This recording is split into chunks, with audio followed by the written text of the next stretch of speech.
Hi friends, welcome to BH harvest and life. ఈరోజు Sunday, పైగా మా ఇంటికి బంధువులు కూడా వచ్చారు. వాళ్ళ కోసం గుమగుమలాడే బిర్యానీ చేసేద్దాం. ఇంకెందుకు ఆలస్యం, మీరు కూడా చూసేయండి. సండే రోజున సరదాగా బిర్యానీ చేసుకుందాం. దానికి కావలసినటువంటి పదార్థాలన్నీ చక్కగా మీరు స్క్రీన్ మీద చూసేస్తూ ఉన్నారు కదా.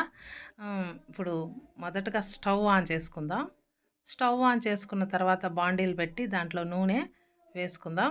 తర్వాత మసాలా దినుసులు, పట్టా లవంగా అవి వేసిన తర్వాత ఆనియన్స్ కూడా దాంట్లో వేసి, బిర్యానీ ఆకు కూడా తోటలో కోసుకొచ్చిన బిర్యానీ ఆకు, పచ్చిమిర్చి, తర్వాత అల్లం వెల్లుల్లి పేస్ట్ కూడా వేసి చక్కగా నాలుగు వైపులా తిప్పుతూ, టమాటాలు కూడా దాంట్లో వేసేసుకొని తిప్పుతూ ఉండాలి.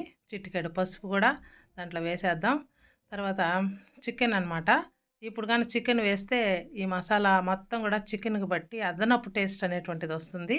ఈ విధంగా చికెన్ మసాలా మొత్తం కలిసేటట్టుగా నాలుగు వైపులా చక్కగా కలుపుకుంటూ, పుదీనా కూడా దీనికి యాడ్ చేయాలి. ఇప్పుడే పుదీనా యాడ్ చేయడం వల్ల మంచి ఆరోమా, కొత్తిమీర కూడా, పుదీనా కొత్తిమీర వల్ల మంచి ఆరోమా వస్తుంది బిర్యానీకి.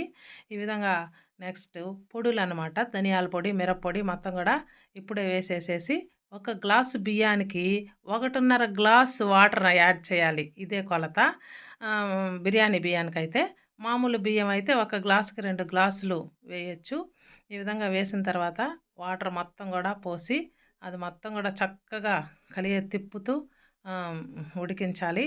ఆ విధంగా బాగా ఉడికిన తర్వాత ఇప్పుడు బియ్యం యాడ్ చేసుకోవాలి. ఒక గ్లాసు బియ్యానికి 1.5 గ్లాస్ వాటర్ అనమాట. మేమైతే 3 కేజీలు బిర్యానీ రెడీ చేస్తున్నాం ఈరోజు.